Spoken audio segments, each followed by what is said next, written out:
தானியேல் தீர்க்க தரிசன புத்தகம் 4ஆம் அதிகாரம் 34 36 வரை எல்லாரும் சேர்ந்து ஒரு முறை வாசிக்கலாம். 34 36 வரை. அந்த நாட்கள் சென்ற பின்பு நேபுகாத்நேச்சாராகிய நான் என் படுக்கை என் புத்தி எனக்கு திரும்பி வந்தது. அப்பொழுது நான் உன்னதமானவரை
அல்லே 36 வரை எல்லாம் கைகளை தட்டி ஆண்டவர் சத்தமா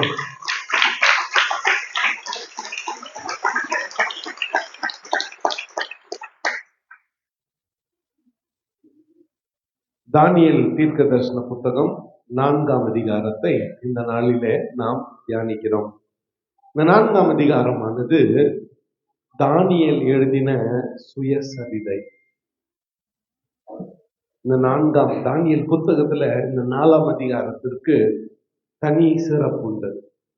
தானியேலே குறித்து வைத்திருந்தாலும் இந்த 4ஆம் அதிகாரத்தை எழுதினது அல்லது எழுதச் சொன்னது யாருன்னா நேபுகாத்நேச்சாராகிய ராஜாவே. நேபுகாத்நேச்சாரே இதை எழுத சொல்லுகிறார். ராஜாவாகிய நேபுகாத்நேச்சார் பூமி எங்கும் குடியிருக்கிற சகல ஜனத்தாருக்கும், ஜாதியாருக்கும், பாஷைக்காரருக்கும் எழுதுகிறது என்னவென்றால், உங்களுக்கு சமாதானம் பெருக கடவுள். இந்த முதல் வசனத்தை வாசிக்கும் பொழுதே இந்த 4ஆம் அதிகாரம் நேபுகாத்நேச்சாரால் எழுதப்பட்டது. அவன் வாழ்க்கையில சம்பவித்த ஒரு சம்பவத்தை, ஒரு நிகழ்வை அவனே முன்னின்று எழுத சொல்லுகிறான் அல்லது எழுதுகிறான். முதல் 3 அதிகாரம் அது தானியேலால் எழுதப்பட்டது. அல்லது முதல் இந்த 4 அதிகாரத்திலும் நேபுகாத்நேச்சார் தான். 5ஆம் அதிகாரத்தில் அவங்க மகன். இப்படித்தான் இந்த புத்தகம் செல்லுகிறது. முதல் 3 அதிகாரத்திலே நடந்த சம்பவங்கள். அவனுக்கு முதலிலே ஒரு கனவு. அந்த கனவை விளக்கி சொல்ல யாராலும் முடியவில்லை. தானியேல் அதை விளக்கி சொல்லுகிறான். அப்பொழுது தானியேல் அவனுடைய ராஜ்யபாரத்திலே உயர்த்தப்படுகிறான். இப்பொழுது நேபுகாத்நேச்சாரின் ஊழியம் அல்லது ராஜ்யபாரம் முடிகிற தருவாயில இன்னொரு கனவு. அந்த இன்னொரு கனவை அவன் கண்டு அதனுடைய அர்த்தத்தை விளக்கும்படியாக வழக்கம் போல சாஸ்திரிகளை, குறி சொல்லுகிறவர்களை அழைக்கிறான். கடந்த முறை அவன் கனவையும் அதன் அர்த்தத்தையும் கேட்டான். ஆனால் இந்த முறை கனவை அவன் சொன்னான், அர்த்தத்தை மாத்திரம் கேட்டான். மறுபடியுமாக இந்த சூழ்நிலையிலே ஒரு ஒரு என்ன ரிப்பீட் ஆகுது பாருங்க. ஒரு சைக்கிள் ரிப்பீட் ஆகுது. ஒரு முறை ஒரு கனவை கண்டான், யாராலும் அதை விலக்கி சொல்ல முடியாமல் போயிற்று. தானியேல் விலக்கி சொன்னான். தானியேல் உயர்த்தப்படுகிறான். மறுபடியும் ஒரு கனவை காண்கிறான். மறுபடியும் குறிகாரிடத்துல போகிறான். கவனிக்க வேண்டும், இது ரொம்ப முக்கியமானது நம்முடைய ஆவிக்குரிய வாழ்க்கையில. நம்முடைய ஆவிக்குரிய வாழ்க்கையில இது மிக மிக முக்கியமானது. ஒரு முறை அதுல இருந்து வெளியே வந்தோமா, மறுபடியும் அதுகிட்ட போகக்கூடாது. ஒரு முறை ஆண்டவர் நிரூபிச்சாரு, சொப்பனங்களையும் தரிசனங்களையும் விளக்கி சொல்லுகிற விசேஷித்த ஆவியை உடையவன் தானியேல் தான். அவனால் தான் கனவுகளையும் அதன் அர்த்தங்களையும் சொல்ல முடியும். ஒரு முறை பார்த்து காமிச்சிட்டாரு. மறுபடியும் ஒரு கனவு வந்தபோது அதை விவரிக்க இவன் மீண்டும் குறிகாரரிடத்துல போகிறான்.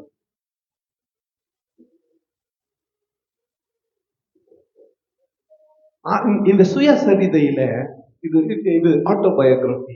யாருது? 4ஆம் அதிகாரம் நேபுகாத்நேச்சார்து. அவன் ஆரம்பத்துல நல்லா தான் ஆரம்பிக்கிறான் பாருங்க. உன்னதமான தேவனிடத்தில் தேவன் என்னிடத்தில் செய்த அடையாளங்களையும் அற்புதங்களையும் பிரசித்தப்படுத்துவது எனக்கு நன்மையாக கண்டது. உன்னதமான தேவன் எனக்கு செய்த அற்புத அடையாளங்களை உலகத்தாருக்கு அறிவிப்பது எனக்கு நலமாக கண்டது. அவருடைய அடையாளங்கள் எவ்வளவு மகத்துவமும் அவருடைய அற்புதங்கள் எவ்வளவு வல்லமையுமாய் இருக்கிறது. அவருடைய ராஜ்யம் நித்திய ராஜ்யம், அவருடைய ஆளுகை தலைமுறை தலைமுறையாக நிற்கும். சொல்றது யாரு? தான் வாழ்ந்த நாட்களில் மகா சக்கரவர்த்தியாக கோலோச்சி ஆளுகை செய்த நேபுகாத்நேச்சார். அதிகாரம் கர்த்தருடையது, ஆளுகை தலைமுறை தலைமுறையாக நிற்கும் என்று சொல்லுகிறான். நேபுகாத்நேச்சாராகிய நான் என் வீட்டிலே சௌக்கியம் உள்ளவனாயிருந்து என் அரண்மனையிலே வாழ்ந்து கொண்டிருந்தேன். நான் ஒரு சொப்பனத்தை கண்டேன்.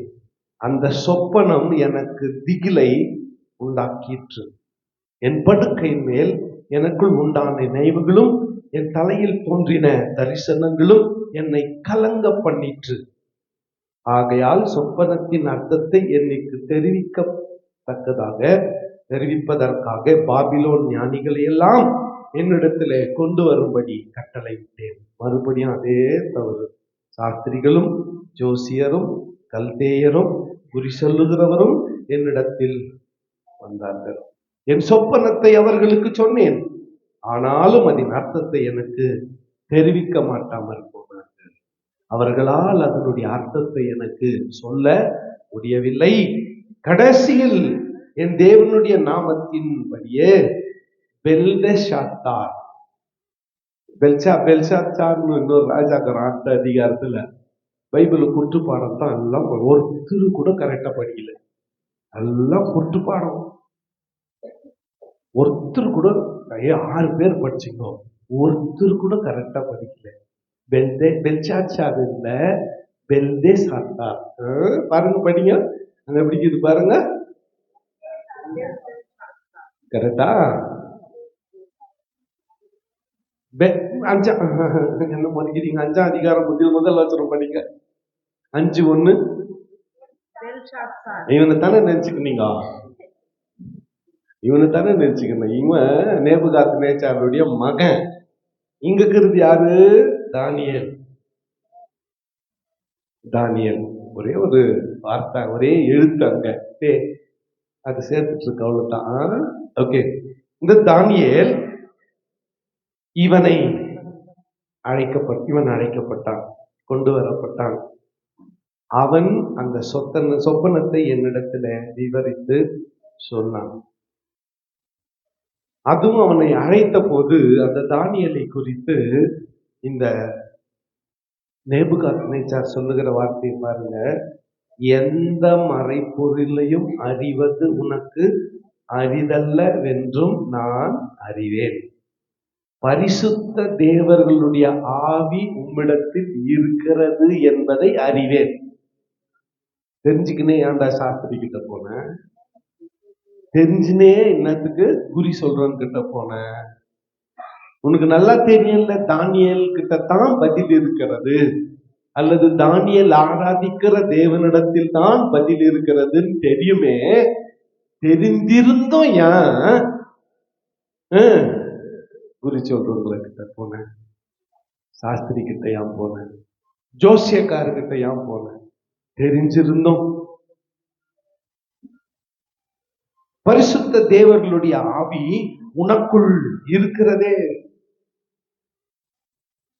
நான் படுத்திருந்த போது என் தரிசனம், என் தலையிலே தோன்றின தரிசனம் என்னவென்றால், இதோ தேசத்தின் மத்தியிலே மிகவும் உயரமான ஒரு விருட்சத்தை, ஒரு மரத்தை கண்டேன். அந்த விருட்சம் வளர்ந்து பலத்து தேசத்தின் எல்லை பரியந்தமும் காணப்படத்தக்கதாக அதன் உயரம் வான பரியந்தம் இருந்தது. அதன் இலைகள் நேர்த்தியும் அதன் கனி மிகுதியுமாயிருந்தது. எல்லா ஜீவனுக்கும் அதில் ஆகாரம் உண்டாயிருந்தது. அதன் கீழ் வெளியின் மிருகங்கள் நிழலுக்கு ஒதுங்கினது.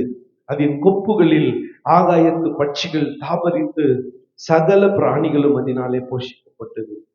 நான் படுக்கையில் என் தலையில் தோன்றின தரிசனங்களை காணும் பொழுது காவலாளனாகிய பரிசுத்தவான் ஒருவன் வானத்திலிருந்து இறங்கி வர கண்டேன். ஒரு பெரிய மரம் வளர்ந்து இருக்கிறது. அந்த தேசத்தின் எல்லையெங்கும் பரவி இருக்கிறது. அது உயரமாய் இருக்கிறது. அப்பொழுது வானத்திலிருந்து ஒரு காவலாளி ஆகிய பரிசுத்தவான் இறங்கி வருகிறான். அவன் உரத்த சத்தமாய், இந்த விருட்சத்தை வெட்டி இதன் கொப்புகளை தரித்து போடுங்கள், இதன் இலைகளை உதிர்த்து இதன் கனிகளை சிதறடியுங்கள், இதன் கீழுள்ள மிருகங்களும் இதன் கொப்புகளிலும் உள்ள பட்சிகளும் போய்விடட்டும். ஆனாலும் இதனுடைய வேர்களாகிய அடிமரம் பூமியில் இருக்கட்டும். இரும்பும் வெண்கலவுமான விலங்கு இடப்பட்டு வெளியின் பசும் புல்லிலே தங்கி ஆகாயத்து பனியிலே நனைவதாக. மிருகங்களோட பூமியின் பூண்டிலே அவனுக்கு பங்கு இருக்க கடவுது. அவனுடைய இருதயம் மனுஷ இருதயமாயிராதபடிக்கு மாறி மிருக இருதயம் அவனுக்கு கொடுக்கப்பட கடவுது. இப்படி இருக்கிற அவன் மேல் 7 காலங்கள் கலந்து போக வேண்டும். உன்னதமானவர் மனுஷனுடைய ராஜ்யத்தில் ஆளுகை செய்து தமக்கு சித்தமானவனுக்கு அதை கொடுத்து மனுஷரில் தாழ்ந்தவனையும் அதன் மேல் அதிகாரியாக்குகிறார் என்று நரஜீவன்கள் அறியும்படிக்கு காவலாளரின் தீர்ப்பினால் இந்த காரியமும் பரிசுத்தவான்களின் மொழியினால் இந்த விசாரணையும் தீர்மானிக்கப்பட்டது என்றான். இங்கதான் கொஞ்சம் பிரச்சனை. அப்படி ஆண்டவர் மேல ஒரு ஒரு ஒரு குரூப் ஆஃப் ஆட்களை வச்சுக்கிட்டு பேசி முடிவெடுத்த மாதிரி தெரியுது. பரிசுத்தவான்கள் எல்லாம் சேர்ந்து முடிவெடுத்தாங்க. இன்னும் அந்த முடிவு, ஒரு மனுஷன்கிட்ட அதிகாரத்தை கொடுக்கிறது கர்த்தர். ஒரு மனுஷன்கிட்ட அதிகாரத்தை கொடுக்கிறது கர்த்தர். கொடுத்து அவர் எப்ப வேண்டுமானாலும் எடுத்துக்கொள்வார்.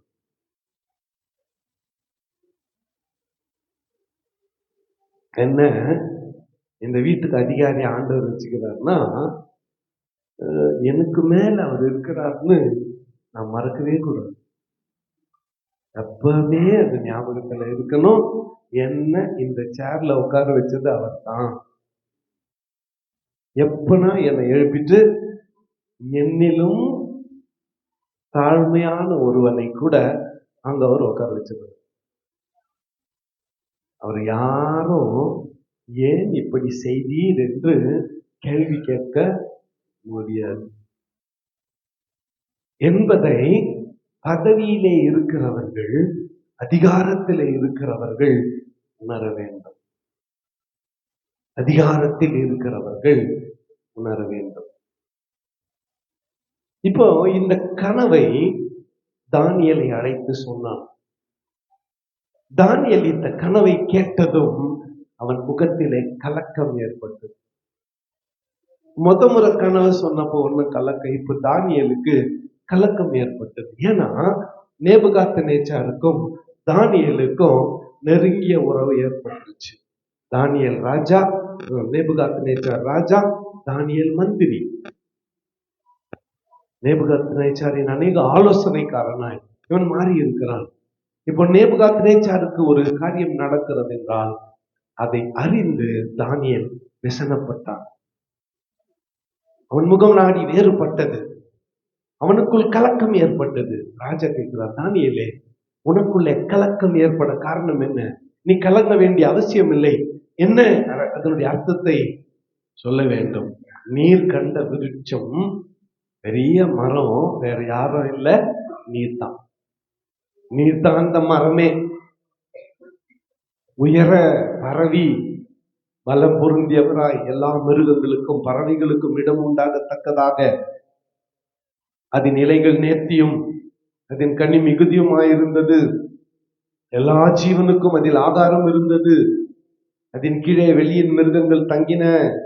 அது கொப்புகளில் ஆகாயத்து பறவைகள் வந்து தங்கினது. இதெல்லாம் அந்த மரமே நீர் தான். அது பெரியவரும் பலத்தோரமாயிருக்கிற ராஜாவாகிய நீர்தாமே. உமது மகத்துவம் பெருகி வான பரியந்தம் எட்டினது. இந்த விருட்சத்தை வெட்டி இதை அழித்து போடுங்கள். ஆனால் இதன் வேர்களாகிய அடிமரம் மாத்திரம் அழிக்கப்படாமல் இருக்க கடவுதுன்னு பரிசுத்த காவலாளனாகிய ராஜாவை நீர் கண்டீரே, ஒரு சேனைகளின் கர்த்தரை கண்டீரே. ராஜா மேல உன்னதமான தேவனால் ஏற்படுத்தப்பட்ட தீர்மானம் என்னவென்றால், மனுஷரில் இன்று நீர் தள்ளிவிடப்படுவீர், வெளியின் மிருக ஜீவன்களோட சஞ்சரிப்பீர், மாடுகளைப் போல புல்லை மேய்ந்து ஆகாயத்து பனியிலே நனைவீர். ராஜாவே, இந்த சொப்பனம் உமக்கு வரக்கூடாது, உம்முடைய எதிரிகளுக்கு வரக்கூடாது. இது உமக்கல்ல, உம்முடைய விரோதிகளின் வாழ்க்கையில வந்து பலிக்கட்டும்.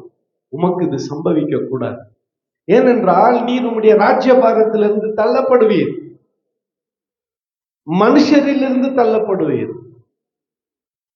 மிருகங்களைப் போல ஆவீர். மனுஷ இருதயம் உன்னிடத்திலிருந்து எடுக்கப்பட்டு மிருகத்தின் இதயம் உனக்கு கொடுக்கப்படும்.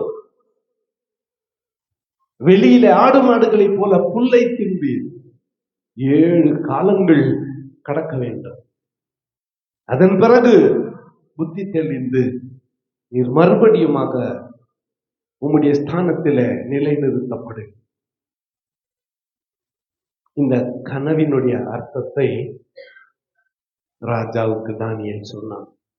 அடுத்து, நீர் பரம அதிகாரத்தை அறிந்த பின் ராஜ்யம் உமக்கு நிலை நிற்கும். நல்லா அந்த வார்த்தையை கவனிங்க.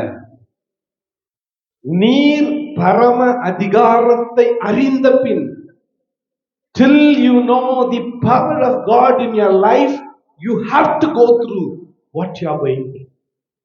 வாழ்க்கையிலே கர்த்தர் தான் உயர்ந்தவர் என்பதை நீ அறிகிற வரையிலே இதை நீ கடக்க வேண்டியிருக்கும்.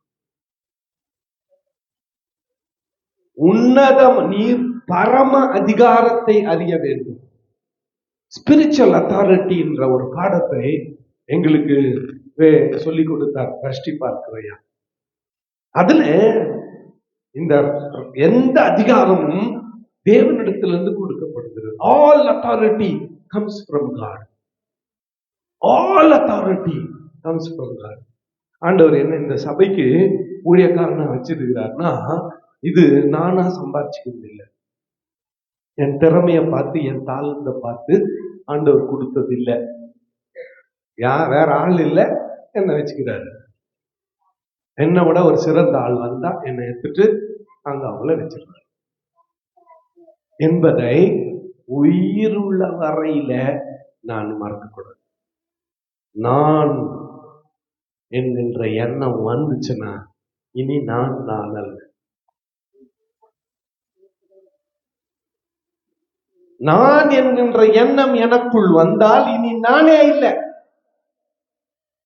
அதுதான் இந்த செய்தியினுடைய சுருக்கம், அதுதான் இந்த செய்தியினுடைய சாராம்சம். ஆகையால் ராஜாவே, நான் சொல்லுகிற ஆலோசனையை நீர் அங்கீகரித்துக் கொண்டு நீதியை செய்து உமது பாவங்களையும் சிறுமையானவர்களுக்கு இறங்கி உமது அக்கிரமங்களையும் அகற்றிவிடும். அப்பொழுது உம்முடைய வாழ்வு நீடித்திருக்கலாம் என்றான். 27ஆம் வசனம். ஆகையால் ராஜாவே, நான் சொல்லும் ஆலோசனையை நீர் அங்கீகரித்துக் கொண்டு நீதியை செய்து உமது பாவங்களையும் சிறுமையானவர்களுக்கு இறங்கி உமது அக்கிரமங்களையும் அகற்றிவிடும். அப்பொழுது உம்முடைய வாழ்வு நீடித்திருக்கலாம் என்றார். ஹல்லேலூயா. ஆண்டவர் கனவை கொடுத்தாரு.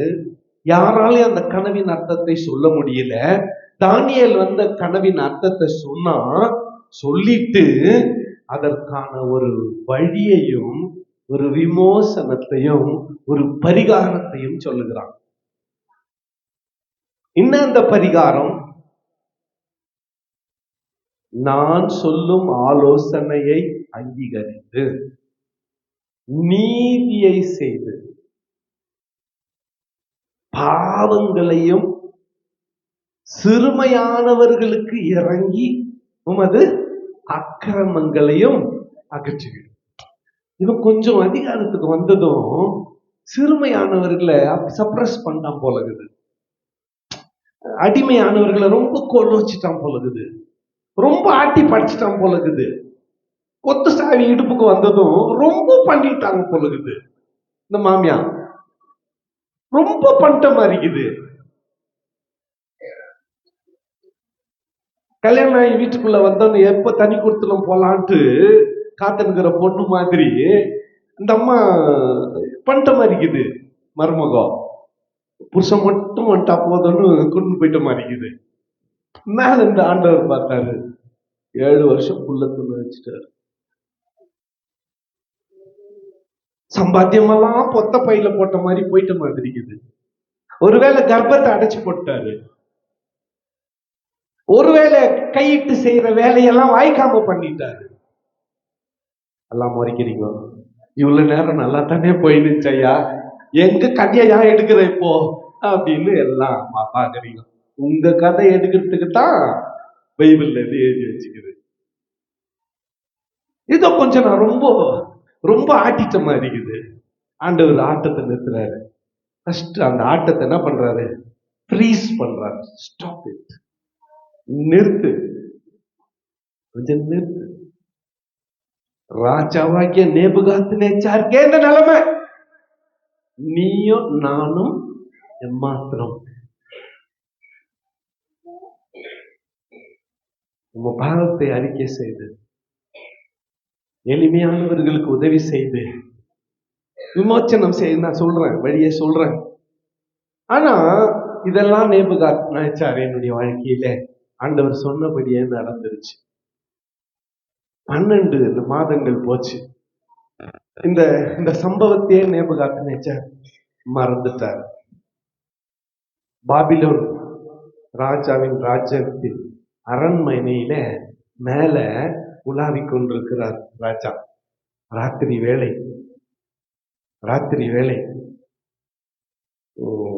ஊரெல்லாம் விளக்கு கொளுத்தி வச்சுட்டு இருக்குது. இந்த சரித்திர ஆசிரியர்கள் என்ன சொல்றாங்க, ஃபீஸ்ட் ஆஃப் லைட் ஆன் பாபிலோன்ல. என்னது? தீபாவளி. அந்த ஃபீஸ்ட் ஆஃப் லைட்னா எல்லார் வீட்டுக்கு கோபுரத்திலையும் எல்லார் வீட்டுடைய முன்னாலையும் விளக்கு ஏற்றி வைக்குவாங்க. அரண்மனை மேல நின்று அப்படி சுத்தி பார்த்தா எந்த பக்கம் திரும்பினாலும் ஒரே ஒளி, லைட், பிரகாசமா இருக்கிறது. இத பார்த்துட்டு ஒரே மனசுக்குள்ள பிரதானிகளை கூப்பிட்டு அல்லது ராணியை கூப்பிட்டு அல்லது பிள்ளைகளை கூப்பிட்டெல்லாம் சொல்லல, மனசுக்குள்ள நினைச்சான். 30ஆம் வசனத்தை எல்லாம் சேர்ந்து வாசிக்கலாம். இது என் பராக்கிரமத்தினால் என் மகிமை பிரஸ்தாபத்திற்கென்று ராஜ்யத்துக்கு அரண்மனையாக நான் கட்டின மகா பாபிலோன் அல்லவா என்று சொல். இது இந்த பாபிலோன்னு வந்தாவே பிரச்சனை தான். மம்ரேவின் சமபூமியில என்ன கட்டினாங்க? பாபேல் கோபுரம் கட்டினாங்க. அங்கேயே அந்த ஆரம்பமே ஜனங்கள் தங்களுக்கு பெயர் உண்டாக, ஜனங்கள் தங்களுக்கு பெயர் உண்டாக என்ன கட்டினாங்க? பாபிலே கோபுரத்தை. அந்த அந்த முழு பில்டிங் ப்ராசஸ ஒருங்கிணைச்சவன் நிம்ரோத். அந்த நிம்ரோத் தான் பாபிலோன் தேசத்தையும் கட்டினான். அவனுடைய அந்த வம்சாவழியில தான் இந்த நேபுகாத் நேச்சார். இவர் இப்போ மேல அரண்மனையில் மேல உலாவிக் கொண்டு இந்த பாபிலோன் தேசத்தை பார்த்து, நான் கட்டின பாபிலோன் தேசம் அல்லவான்னு சொன்னா மனசுல நினைச்சான். பெருசா எந்த ஒரு எந்த ஒண்ணும் பண்ணல. அவன் மனசுல நினைச்சான், நான் கட்டின பாபிலோன் தேசம் அல்லவான்னு நினைச்சான். இந்த வார்த்தை ராஜாவின் வாயில் இருக்கும் போதே வானத்திலிருந்து ஒரு சத்தம் உண்டாகி, ராஜாவாகிய நேபுகாத் நேச்சாரே, ராஜ்யபாரம் உன்னை விட்டு நீங்கிற்று, மனுஷரின் இன்று தள்ளப்படுவாய், வெளியின் மிருகங்களோட சஞ்சரிப்பாய், மாடுகளை போல புல்லை மேய்வாய். இப்படியே உன்னதமானவர் மனுஷருடைய ராஜ்யத்திலே ஆளுகை செய்து தமக்கு சித்தமாய் இருக்கிறவனுக்கு அதை கொடுக்கிறார் என்பதை நீ அறிந்து கொள்ளும் மட்டும் 7 காலங்கள் உன்மேல் கடந்து போகும் என்று உனக்கு சொல்லப்படுகிறது என்று விளம்பினது. 7 வருஷம் புல்ல சாப்பிடுவேன். அந்நேரமே இந்த நேபுகாத் அப்பவே 1 மாசம் கழிச்சு 6 மாசம் கழிச்சு இல்ல, அப்பவே நான் கட்டின பாபிலோன் தேசம் அல்லவான்னு சொன்ன அப்பவே, ஐயோ ஆண்டவர் எவ்வளோ நல்லவர். நம்ம தெரிஞ்சு தெரியாம வாயில எவ்வளவு வார்த்தைகளை விடுறோம். அதை கேட்டு அப்பவே அவர் இறங்கி வந்து நம்மளுக்கு நேபுகாத் நேச்சருக்கு செஞ்சதை நமக்கு செஞ்சா நம்ம நிலமெல்லாம் என்ன ஆகும் யோசித்து பாருங்களேன். எல்லாரும் அப்படியே வெளியே போயிட்டு புல்லு மேய்ச்சி நிற்போம். அப்ப எத்தனை பேர் இதெல்லாம் எந்துன்னு இதுவரெல்லாம் எந்த ரவுண்டு கட்டுவீங்களோ, இவ்வளவு புல்லு எந்துன்னுவீங்களோ. அப்ப கூட புல்லு மேயிறப்ப கூட இதெல்லாம் எந்துன்னு எத்தனை பேர் சொல்லுவீங்களோ. அப்பவே நிறைவேறுது. இவன் யோசித்து பாருங்க, ராஜாக்கள் எப்பவுமே அவங்க மகிமையாய் ட்ரெஸ் பண்ணுவாங்க. அவங்க மேன்மையான அணிகலன்களை அணிந்து கொண்டு இருப்பார்கள். விலையேற பெற்ற மோதிரத்தை எதிலையோ இருக்குதோ விலையேற பெற்ற முத்திரை மோதிரத்தை போட்டு இருப்பாங்க. அவங்க கையில ஒரு செங்கோல் இருக்கும். பொண்ணு ஆபரணங்கள், டைமண்ட்ஸ், விலையேற பெற்ற கற்களால் உண்டான ஆபரணங்களை போட்டு வந்திருப்பாங்க. இதெல்லாம் கழட்டிட்டு, அது போனா பரவாயில்ல, அவன் நிர்வாணத்தை மூடி நெருகிற துணியை கழட்டிட்டு அரண்மனையிலிருந்து வெளியின் மிருகங்களோட சஞ்சரிக்கும்படியாய் புத்தி கெட்டு போச்சு. புத்தி கெட்டு போச்சு. நகங்க வளர்ந்துருச்சு, தலைமுடி வளர்ந்துருச்சு, தாடி வளர்ந்துருச்சு. தாடிக்கார மேஸ்திரிங்கெல்லாம் கவனிங்க, நமக்கு அது ட்ரெஸ் கோட் இல்லை.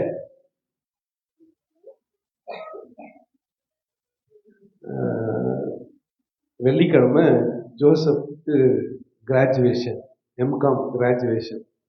அதுக்கு அந்த காலேஜுக்கு போயிருந்தேன். நிறைய வாலியோ பசங்க. ஒருத்தன் முடி இவ்வளோ தொல்லை கொடுத்துக்கிறான். அப்படியே குளிச்சுட்டு அந்த ஓரத்தில் ஒரு முடி போட்டு சகிக்கல,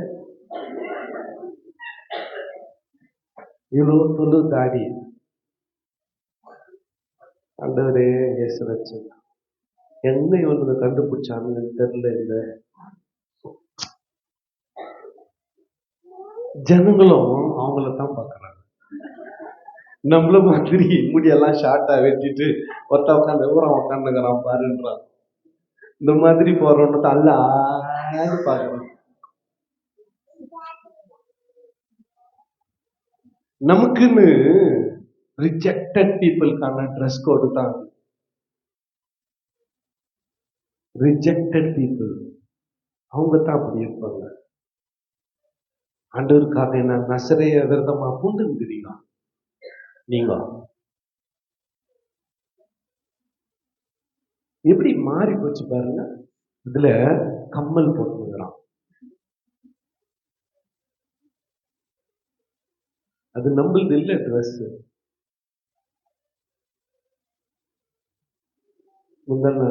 நேற்று பெங்களூருக்கு போயிட்டு வந்தேன் மீட்டிங். வரப்போ ஒரு முடி வெட்டுற கடையை பார்த்தேன். முடி வெட்டுற கடை, நிறைய லைட் எல்லாம் போட்டு பெரிய அட்வர்டைஸ்மெண்ட், ஏர் கண்டிஷன் போட்டுக்குது. முடி வெட்டுற கடைக்கு யூனிசெக்ஸ் சலூன் பேரு அப்படி போட்டுக்குது.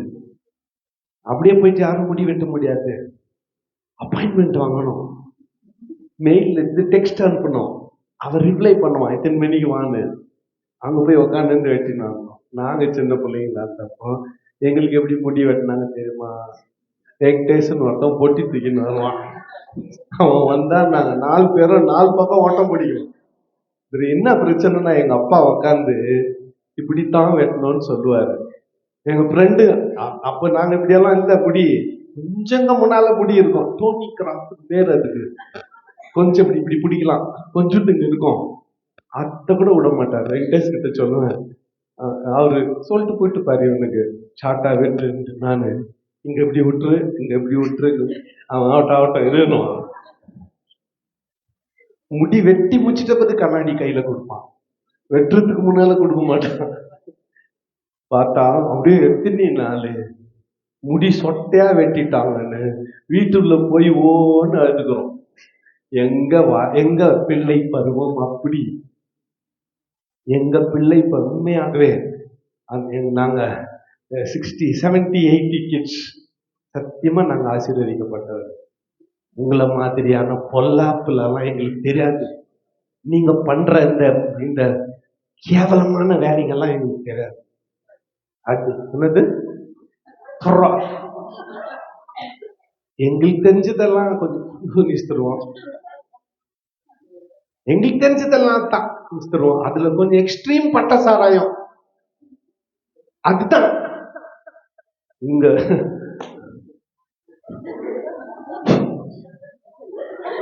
இதெல்லாம் எங்களுக்கு தெரியாது. இதெல்லாம் அப்படி வாலிபன்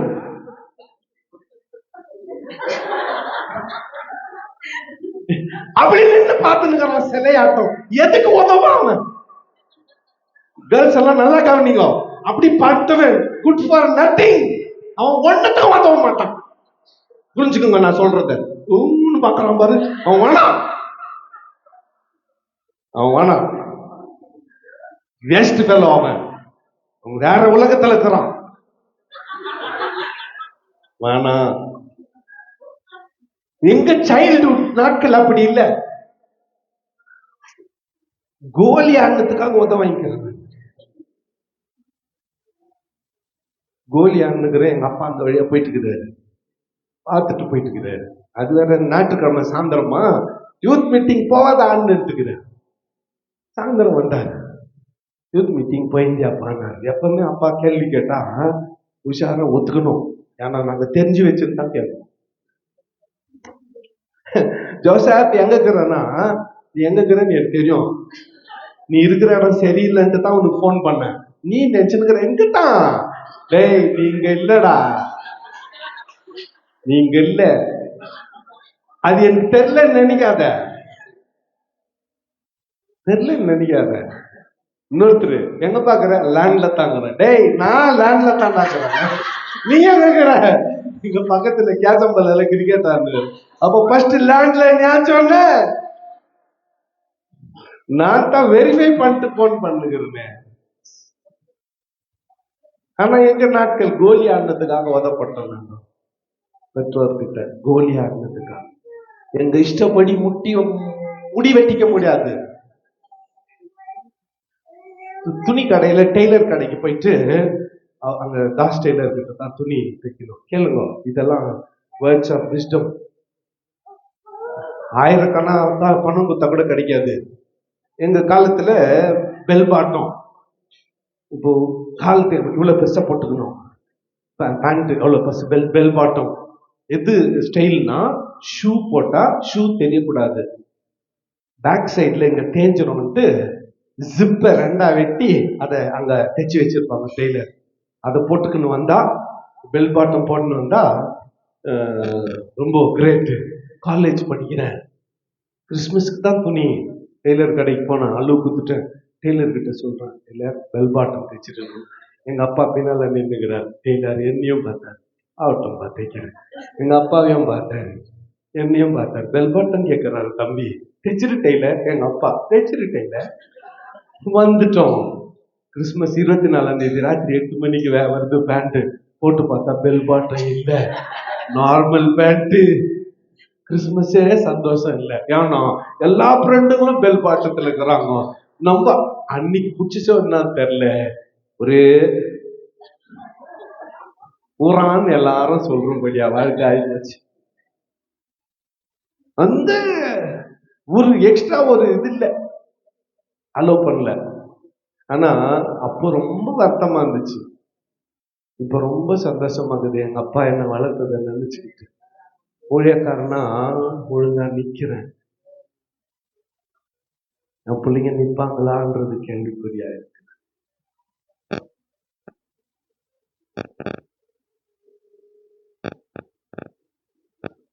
வாலிப பிள்ளைகள் எல்லாம் நிப்பாங்களான்றது கேள்விக்குறியா இருக்கு.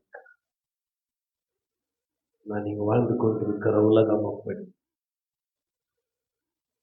நீங்கள் வாழ்ந்து கொண்டிருக்கிற உலகம் அப்படி, இந்த காலங்கள் அப்படி இருக்கிறது. நேபுகாத்நேச்சாரின் வாழ்க்கை கிட்டத்தட்ட 2800 3000 ஆண்டுகளுக்கு முன்னால நடந்தது. இன்னைக்கு this morning, this is suitable for this morning, இந்த காலைக்கு ஏற்றதாய் இது இருக்கிறது. இன்னைக்கு காலைக்கு தேவையானதாய் இருக்கிறது. ஃபைனலா எது இம்பார்ட்டன்ட்? கடைசியா எது முக்கியம்? நான் கட்டின பாபிலோன் தேசம் அல்லவா? இல்ல. நான் சாதிச்சதா? இல்ல. அதெல்லாம் என்னை விட்டு எடுபட்டு விடும். அதெல்லாம் என்னை விட்டு, என்னுடைய பதவி, என் பட்டம், என் புகழ், என் அறிவு, அந்தஸ்து, பணம் எல்லாம் என்னை விட்டு போயிடும். மாடு மாதிரி ஆடு மாதிரி பிள்ளை மேய்ந்து கொண்டிருந்தான். 7 காலங்கள் சென்றது. ஆனா பியூட்டி என்னன்னா, அற்புதம் என்னன்னா, அவன் புத்தி தெளிந்தது. அவன் புத்தி அவனுக்குள் திரும்ப வந்தது. 2 இடத்துல, 34ஆம் வசனத்திலும் 36ஆம் வசனத்திலும், அந்த நாட்கள் சென்ற பின்பு நேபுகாத்நேச்சாராகிய நான் கண்களை வானத்துக்கு ஏறெடுத்தேன். I looked unto God. பா பிள்ளைங்களே, வாலிப பிள்ளைங்களே, வானத்துக்கு ஏறெடுங்கள், உங்கள் கண்களை வானத்துக்கு ஏறெடுங்கள். என் புத்தி எனக்கு திரும்பி வந்தது. அப்பொழுது நான் உன்னதமானவரை ஸ்தோத்தரித்தேன், என்றைக்கும் ஜீவிக்கிறவரை புகழ்ந்து மகிமைப்படுத்தினேன். அவருடைய கர்த்தத்துவமே நித்திய கர்த்தத்துவம், அவருடைய ராஜ்யமே தலைமுறை தலைமுறையாக நிற்கும். பூமியின் குடிகள் எல்லாம் ஒன்றும் இல்லை என்று எண்ணப்படுகிறார்கள். அவர் தமது சித்தத்தின்படியே வானத்தின் சேனையையும் பூமியின் குடிகளையும் நடத்துகிறார்.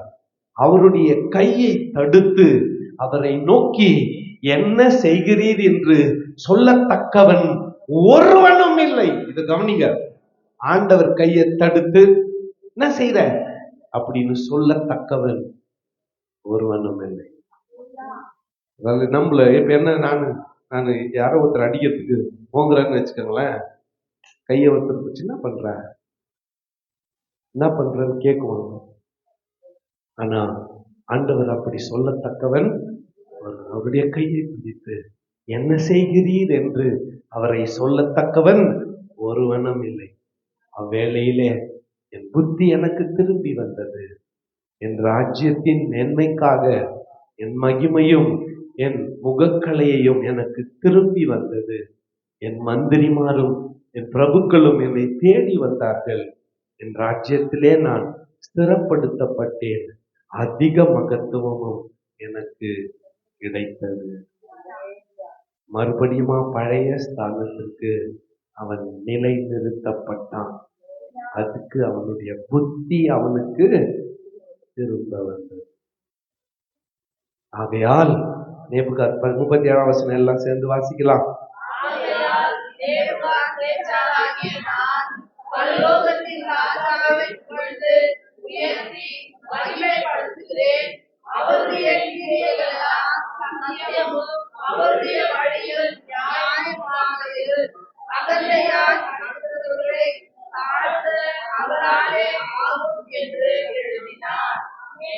பரலோகத்தின் ராஜாவை புகழ்ந்து உயர்த்தி மகிமைப்படுத்துகிறேன்.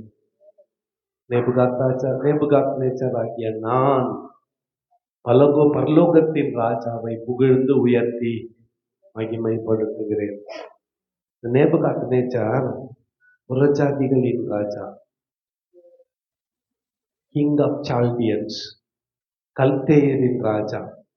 அவன் பரலோகத்தின் தேவனை ராஜாவை புகழ்ந்து உயர்த்தி மகிமைப்படுத்தினான். அவருடைய கிரியைகள் எல்லாம் சத்தியமும் அவருடைய வழிகள் நியாயமானவைகள். அகந்தையாய் நடக்கிறவர்களை தாழ்த்த அவராலே ஆகும் என்று எழுதினார்.